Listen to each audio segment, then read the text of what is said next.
seem very authentic and effortless and real. It's real! Picking a prop and making it your trademark thing was one way that you could construct an image. An actor like Maurice Chevalier or a politician like Al Smith might choose to always wear a certain kind of hat all the time, for instance, so that the hat became part of their brand, as we would say today. Or how about monocles? Monocles are almost completely useless as any sort of aid to help you see better, but famous people like the actor George Arliss, the director Erich von Stroheim, or the British politician Austen Chamberlain all wore monocles because they helped make them more recognizable as public figures. Back when smoking tobacco was still socially acceptable, having a smoking prop was a popular thing as well. Former Vice President Charles Dawes smoked this big, goofy-looking pipe, for instance. And well into the 1970s, a lot of politicians and authors and intellectual types would ostentatiously smoke pipes or cigars in public so that they could become known as the pipe or cigar guy. People would sometimes even insist on having them in their official portraits. Those long cigarette holder things were popular for a time as well, embraced by presidents and writers and movie stars who wanted to build a sort of sophisticated brand. I always liked how the journalist Hunter S. Thompson continued to use one long after they had fallen out of popular use. Hunter S. Thompson's writings were often illustrated by the cartoonist Ralph Steadman, who had a lot of fun doing minimalist caricatures of Thompson, consisting of little more than his glasses and the cigarette thing. But visual gimmicks of these sorts weren't just limited to props. Having a very distinctive hairstyle or type of facial hair could work as well. The actress Anne Harding tied her hair back in this distinctive way that was considered her big trademark in her heyday. And even men as different as Albert Einstein and Adolf Hitler purposefully did weird stuff with their hair in order to be memorable as well. In a more modern example, we could say Donald Trump was clearly someone who built a lot of his personal image around having purposefully weird hair. I will confess that my desire to be a famous TV pundit back in the day had a lot to do with the fact that I had a mustache and crazy hair for so many years. Well, I guess the hair is still pretty crazy. Do you think I should cut it short again? The point is, I knew that having a visual trademark would make me more memorable, although these days trying too hard to look distinctive can also come off as a little obnoxious or extra, which is why I don't have the mustache anymore. Which is actually an interesting topic in its own right. The phenomena of public figures in modern times abandoning their visual gimmicks in order to come off as more normal and authentic. I know the political pundit Tucker Carlson famously stopped wearing bow ties a while ago, which had previously been his big thing. People hate you so much when you wear a bow tie that it's probably not worth the conflict. Bruno Mars and Justin Bieber would similarly be examples of stars who changed their once super iconic hairstyles in an effort to prioritize being stylish over being distinctive. You can probably think of some other good examples. Now, the second path to having a visual image so distinctive that someone could draw it on an Etch-a-Sketch is something that you yourself have less control over as opposed to the caricaturists. If you're a person who people are going to be drawing all of the time, and the public is going to be looking at drawings of all of the time, it only makes sense for a visual shorthand of that person to get developed just for the sake of easier communication. I like this 1991 quote from the British cartoonist Gerald Scarfe, who drew political cartoons for 50 straight years, explaining how his technique worked. If you are drawing for a newspaper, you can eventually convince the public that the George Bush you drew in January is the same George Bush you drew completely abstract by November. George Bush, the older one, is actually a good example of this phenomenon because he was a man with a rather boring face who didn't put much effort into trying to look distinct or memorable. Unlike, say, Ronald Reagan, who as a Hollywood actor from the golden age clearly knew the benefit of having a very distinctive visual style. Unlike Reagan, however, George H.W. Bush was a man who spent much of his career in non-public facing jobs like ambassador or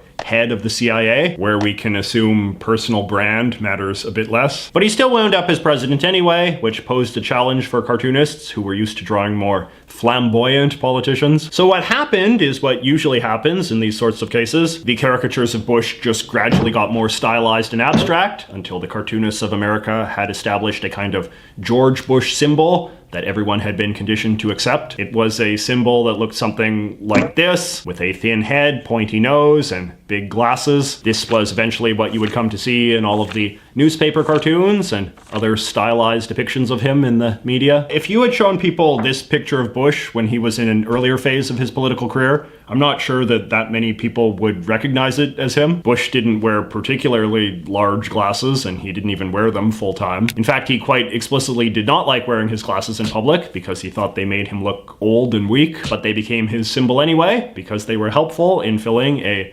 symbolism vacuum. Another good example would be Calvin Coolidge. Today, we think of Coolidge as being a mostly forgettable president with a mostly forgettable face. But if you were living in the 1920s, he would have been a guy you'd be seeing a lot in political cartoons and magazine caricatures and protest signs and whatnot. And it seems that over time, cartoonists of that age just established this visual shorthand of him as this little egg-headed man with a pointy nose. We could probably think of some more modern examples of this as well. For example, if I drew this, who would you think it was supposed to be? Kanye, right? I don't think Kanye actually ever wore this type of glasses all that much, and he certainly doesn't these days, but because he's one of the major celebrities of our time, our culture needed some sort of easy visual shorthand for him, and this seems to be what people settled on. Now, as I said, minimalist caricatures only really work so long as the person they depict is broadly well known. Most of those Vanity Fair caricatures are unrecognizable to Americans today because they're so old,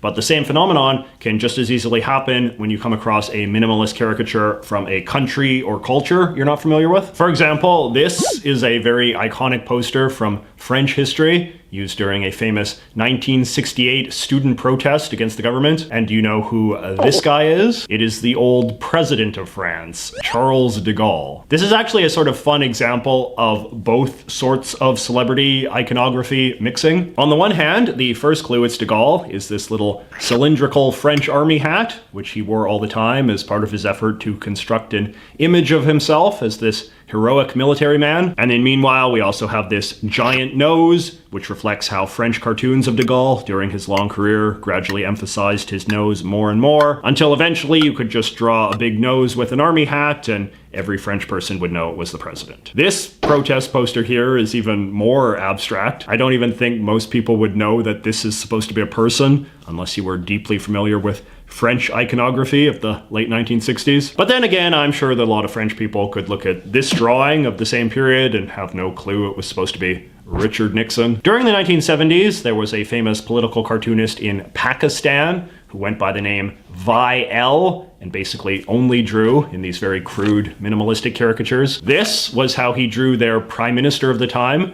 Zulfikar Ali Bhutto. Just a scribble representing his big lips and double chin, and then another scribble representing his sideburns. And when Bhutto was overthrown by this guy, General Zia, this is how he drew the new president. Just a little circle with big bug eyes and a big mustache. Another good example of combining something that the person himself curated with something that the public just fixated on. And since you asked, of course I can draw you some minimalistic caricatures of people from recent Canadian history.